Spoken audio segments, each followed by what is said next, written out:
एक बहादुर fire fighter अपनी जान को जोखिम में डालकर एक छोटी बच्ची को बचाने के लिए एक ऊंची इमारत से छलांग लगा देता है। वो खुद पीठ के बल नीचे गिरता है लेकिन बच्ची को सुरक्षित रखता है। तभी आश्चर्यजनक रूप से वो फौरन ठीक हो जाता है। वो बच्ची को देखने जाता है। वो लड़की से उसका नाम पूछता है लेकिन वो उसे कोई जवाब नहीं देती, बल्कि वो उसे एकदम नजरअंदाज करते हुए अपने मॉम डैड के साथ वहाँ से चली जाती है। किम सोचता है क्या वो एक थैंक्स का भी हकदार नहीं था। तभी उसे कुछ अजीब महसूस होता है। उसे आसपास के माहौल में बदलाव सा नजर आता है। वो देखता है सब कुछ पहले जैसा ही है, फिर भी अलग सा लग रहा है। तभी वो सुनता है कि उसे पीछे से कोई नाम लेकर पुकारता है। वो मुड़ता है उन्हें देखने के लिए। उसे एक आदमी और एक औरत मुस्कुराते हुए दिखाई देते हैं। वो तिरछी नजरों से गौर करता है। उसके सहकर्मी फायर फाइटर एक मृत शरीर को घेरे हुए हैं। लेकिन ये क्या, ये तो खुद उसी का शरीर है। उसे अपनी आंखों पर विश्वास नहीं हो रहा था। वो ये दृश्य देखकर पागल सा होने लगता है। तभी वो आदमी औरत उसके पास आते हैं और उसे अपना परिचय कराते हैं कि मैं हेवन हूँ और ये डियाक चून है। हम तुम्हारे गार्डियंस हैं जो मरने के बाद होने वाली 7 परीक्षाओं में तुम्हारा मार्गदर्शन करेंगे। वो उसे बताते हैं आज 28 अप्रैल 2017 की तारीख को तुम बिल्कुल ठीक समय पर मरे हो। किम उनसे प्रार्थना करता है कि उसे एक आखिरी बार अपनी माँ से मिलने दिया जाए, लेकिन उसकी एक नहीं सुनी जाती और उसे जबरदस्ती एक पोर्टल के द्वारा परलोक पहुंचा दिया जाता है। 7 परीक्षाएं शुरू होने से ठीक पहले किम की मुलाकात उसके तीसरे गार्डियन कैंग्रिम से होती है। वो दूसरी दुनिया का एक सम्मानित गार्डियन है जिसने अपने पिछले 1000 सालों के कार्यकाल में पूरी 47 आत्माओं को इन 7 परीक्षाओं से सफलतापूर्वक पार कराया है। अब वो परीक्षाओं के क्रम को पार करने के लिए पहले गेट पर पहुंचते हैं। डियाक चून प्रथम गेट पर किम का टिकट लगाती है। तभी एक ऐलान होता है कि किम एक आदर्श मानव है। आदर्श मानव उस इंसान को कहा जाता है जो जीवन भर नेकी से जीता है और सम्मानपूर्ण मौत मरता है। डियाक चून उसे बताती है कि किम तुम पिछले 422 सालों में पहले आदर्श मानव। वो उसे बताती है कि एक आदर्श मानव की 7 परीक्षाओं को अपने निर्धारित 49 दिनों के अंदर सफलतापूर्वक पार करने की सबसे अधिक संभावना होती है और अगर वो ऐसा कर लेता है तो उसे धरती पर फिर से जन्म मिलेगा। अब वो प्रथम द्वार में प्रवेश करते हैं। उनका सबसे पहला पड़ाव था हत्यारों का नरक। अगर किम ने किसी की हत्या की है या वो किसी की हत्या का जिम्मेदार पाया जाता है तो उसकी सुनवाई होगी और दोषी पाए जाने पर उसे यहीं बंदी बना लिया जाएगा और अगले 50 सालों तक वो यातनाएं झेलेगा। किम न्यायाधीश सम्राट ब्योनजोंग के सामने प्रस्तुत होता है। उसके 2 बदतमीज अभियोक्ता किम के ऊपर अन्यायपूर्ण आरोप मढ़ने शुरू कर देते हैं। वो कहते हैं किम अपने सहकर्मी को एक जलती इमारत के अंदर घायल और असहाय छोड़ आया था। उसके पास पूरा समय था कि वो वापस लौटता और उसे वहाँ से बचाकर निकाल ले आता। इसके बावजूद इस खुदगर्ज ने उसे वही छोड़ दिया और फिर देखते ही देखते इमारत ढह गई और वो बेचारा मारा गया। अभियोक्ता उसके ऊपर हत्या का आरोप लगाते हैं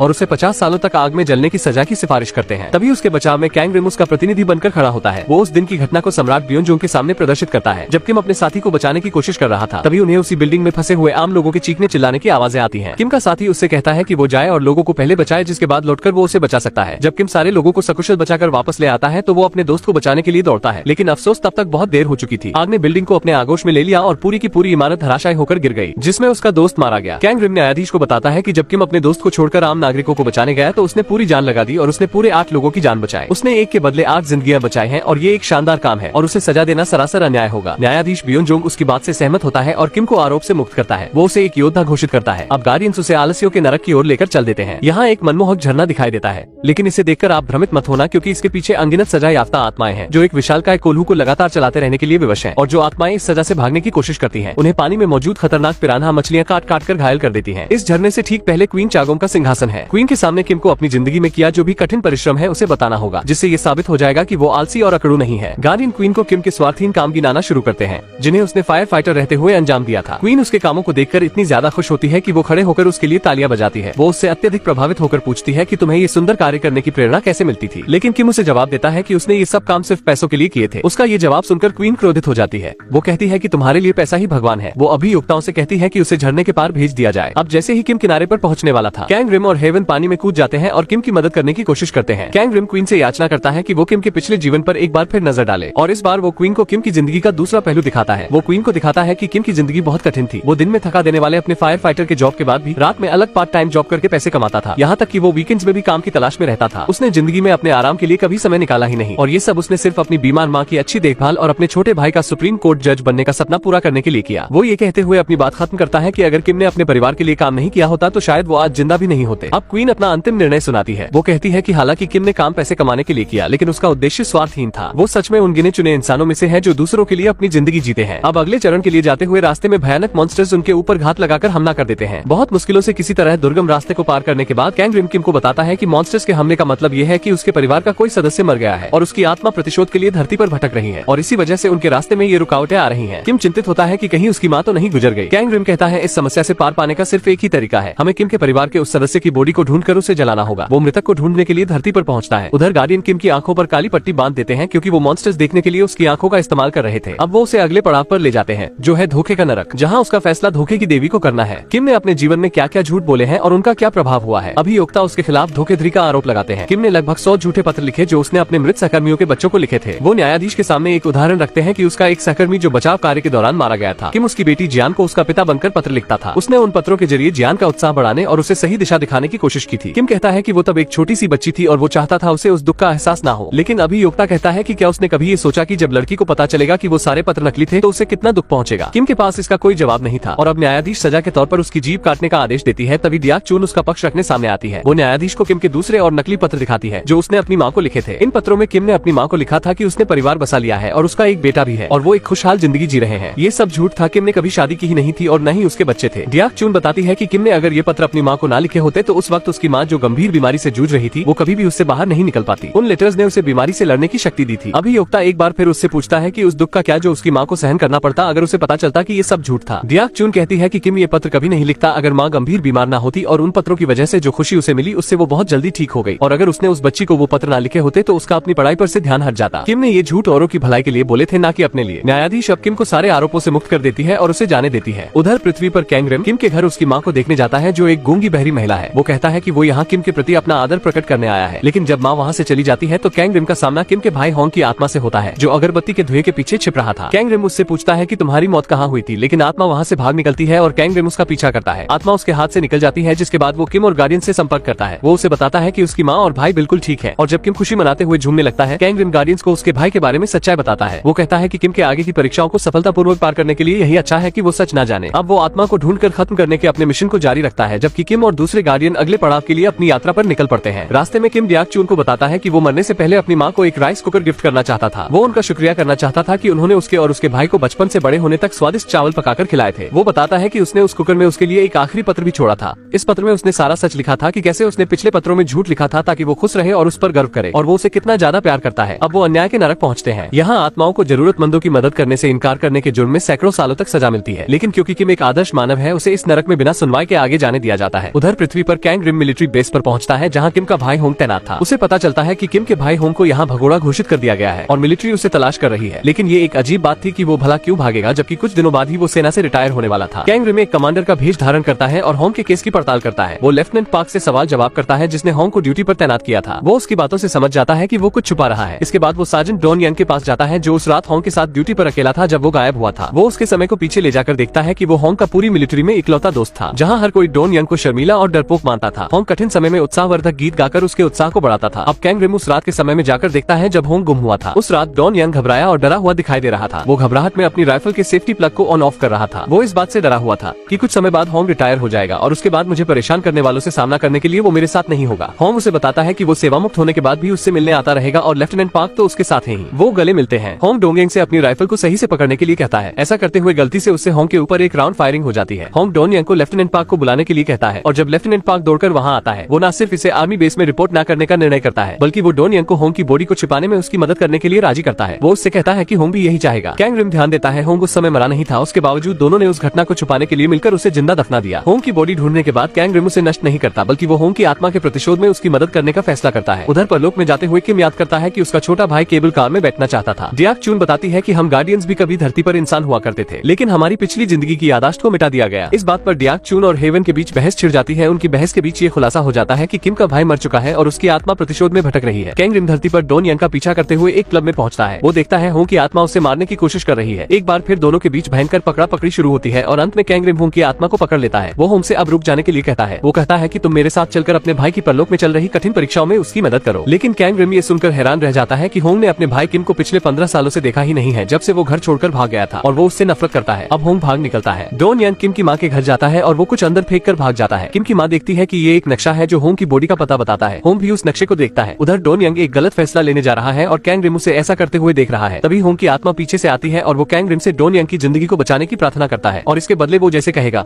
वैसा वो करने के लिए तैयार हो जाएगा। कैंग रिम हामी भरता है लेकिन कड़ाई से उसे बताता है कि धरती पर मनुष्यों की जिंदगी में दखल देने का किम की परलोक में चल रही सुनवाई पर खराब असर पड़ेगा। अब वो कैंग रिम के गले का इस्तेमाल अपनी आवाज डॉन यंग तक पहुंचाने के लिए करता है। होंग वही गाना गाकर सुनाता है जो उसने उसके लिए लिखा था लेकिन डॉन यंग सिर्फ कैंग रिम को ही देख सकता था। वो उससे कहता है कि उसने उसे माफ कर दिया है और कहता है कि तुम्हें पिछली बातों को भूलकर जिंदगी में आगे बढ़ना चाहिए। उधर रास्ते में किम और गार्डियंस 5वीं सुनवाई के लिए आगे बढ़ते हैं। ये है विश्वासघात का नरक जहाँ आत्माओं को स्वार्थपूर्ण विश्वासघातों के लिए सजा दी जाती है। उन्हें एक आईने में फंसाकर मारा जाता है। उसकी न्यायाधीश क्वीन सोंग किम को बिना सुनवाई के जाने देती है क्योंकि वो एक आदर्श मानव है जिसने सदा ईमानदारी से जीवन व्यतीत किया है। अगली सुनवाई तक पहुंचने के लिए उन्हें एक खाई के नीचे जाना होगा जो उन्हें हिंसा के नरक तक पहुंचाएगी। लेकिन यहाँ पर कैंग रिम के इंसानी दुनिया में दखल देने का परिणाम इन्हें यहाँ पर झेलना पड़ता है और वो तैरते तैरते अचानक से सैकड़ों किलोमीटर नीचे जा गिरते हैं। करते हैं। किम और उसके साथ दो गार्डियंस को किंग जिन वोंग के सामने प्रस्तुत किया जाता है। यहाँ किम पर आरोप लगता है कि एक बार उसने अपने छोटे भाई को बचपन में बहुत मारा था, जबकि उस समय उसका भाई बीमार था और इस घटना के बाद वो घर से भाग गया और उसने फिर कभी भी अपने भाई से माफी नहीं मांगी और उसके भाई ने भी इसके लिए उसे कभी माफ नहीं किया। गार्डियंस अपना पक्ष रखने की कोशिश करते हैं, लेकिन किंग जिन वोंग उनकी दलील को व्यर्थ मानते हुए कहता है कि किम साफ साफ दोषी है और उसे अपने भाई से माफी भी नहीं मिली है। वो उस पर अपना फैसला सुनाने ही वाला था कि तभी दोनों गार्डियंस कैंग रिम से मदद मांगते हैं। कैंग रिम डियाक चून से किंग जिन वोंग से प्रार्थना करने के लिए कहता है कि किम का फैसला आखिरी सुनवाई के बाद सुनाया जाए। डियाक चून किंग जिन वोंग से मांग करती है और उसकी ये मांग मान ली जाती है, लेकिन इसका मतलब ये होगा कि इस कोर्ट के आरोप भी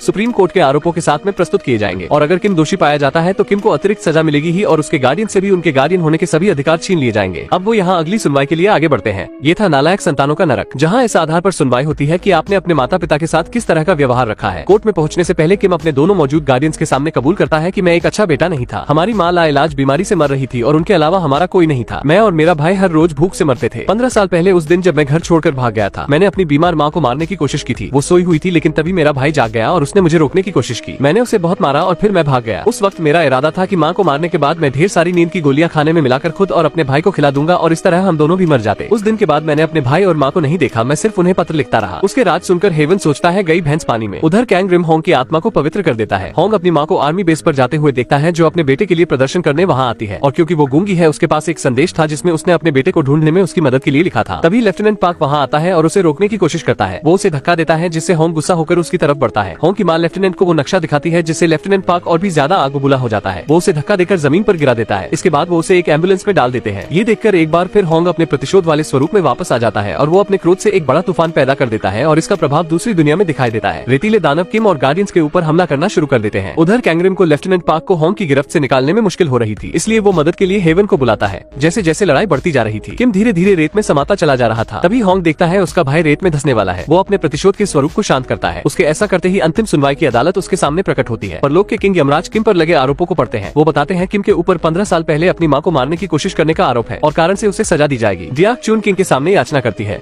वो कहती है उस समय किम की माँ सो रही थी और वो इससे अनजान थी, तो उसे उस गुनाह के लिए कैसे सजा दी जा सकती है जो उसने कभी किया ही नहीं और उसकी माँ भी जिससे अनजान थी। किंग यमराज उसकी अधूरी जानकारी को सुधारता है। वो उसे कर्म के आईने में दिखाता है कि वास्तव में किम की माँ उस समय जागी हुई थी और वो बस सोने का दिखावा कर रही थी। जब उसने देखा उसका बेटा उसे मारने जा रहा है तो वो अंदर ही अंदर रोने लगी, क्योंकि उसका दिल टूट गया था। लेकिन वो जानती थी ऐसा होने से उसके बच्चों की जिंदगी आसान हो जाएगी, इसलिए वो उनके लिए अपना बलिदान देने के लिए तैयार हो गई। अब जैसे ही किम को ये बात पता चलती है, वो घुटनों के बल नीचे गिर जाता है। वो फूट फूट कर रोता है। किंग यमराज से अपने लिए सजा की भीख मांगता है जिसका वो हकदार है। अब जैसे ही अभियोक्ता उसके खिलाफ आरोपों को पढ़ना शुरू करते हैं, तभी अचानक एक भूकंप उठता है और कर्म के आईने में हम देखते हैं होंग एम्बुलेंस में बेहोश पड़ी अपनी माँ के सपनों में प्रवेश करता है। वो अपनी माँ को बताता है कि देखो माँ, मैं मरने के बाद दूसरी दुनिया में सुप्रीम कोर्ट का जज बन गया हूँ। वो माँ को उस दिन की याद दिलाता है जब उसके भाई किम ने परिवार को खत्म करने का प्रयास किया था। वो उसे बताता है कि किम ने उन्हें मारने की कोशिश तो जरूर की थी, लेकिन वो ऐसा कर नहीं सका और घर छोड़कर भाग गया। लेकिन फिर भी उसने हमें छोड़ा नहीं। वो अपराध बोध में हमसे दूर रहा और हमें सहारा देने के लिए वो पूरी जिंदगी गुलामों की तरह काम करता रहा। अगर उसने हमारे लिए ये नहीं किया होता तो हम बहुत पहले मर गए होते। इसके बाद होंग अपने भाई को माफ कर देता है और अपनी माँ को गले लगा लेता है और आज पहली बार वो उसे बोलते हुए सुनता है। वो उसे नाम से पुकारती है और उसे सांत्वना देती है। वो उसे बताती है कि ये सब मेरी ही गलती थी, ये सब कुछ होता ही नहीं अगर मैं एक अच्छी माँ होती। ये सुनकर किंग यमराज निर्णय लेता है कि सारे आरोप रद्द किए जाते हैं। जिस पाप के लिए धरती पर माफी मिल चुकी हो उसके लिए परलोक में कोई सजा नहीं है। वो निर्देश देता है कि स्वर्ग के दरवाजे पर पहुंचते ही किम को फिर से धरती पर जन्म दे दिया जाए। जाने से पहले किम डियाक चून का धन्यवाद करता है। उधर कैंग रिम धरती को छोड़ने से पहले किम की माँ को किम का राइस कुकर पहुंचा देता है। घर जाकर वो उसे खोलती है, उसे किम का पत्र मिलता है। वो पत्र पढ़ती है और मुस्कुराती है और मूवी की यही पर ही हैप्पी एंडिंग हो जाती है। दोस्तों, यहाँ तक आ ही गए हो तो वीडियो को एक लाइक जरूर करें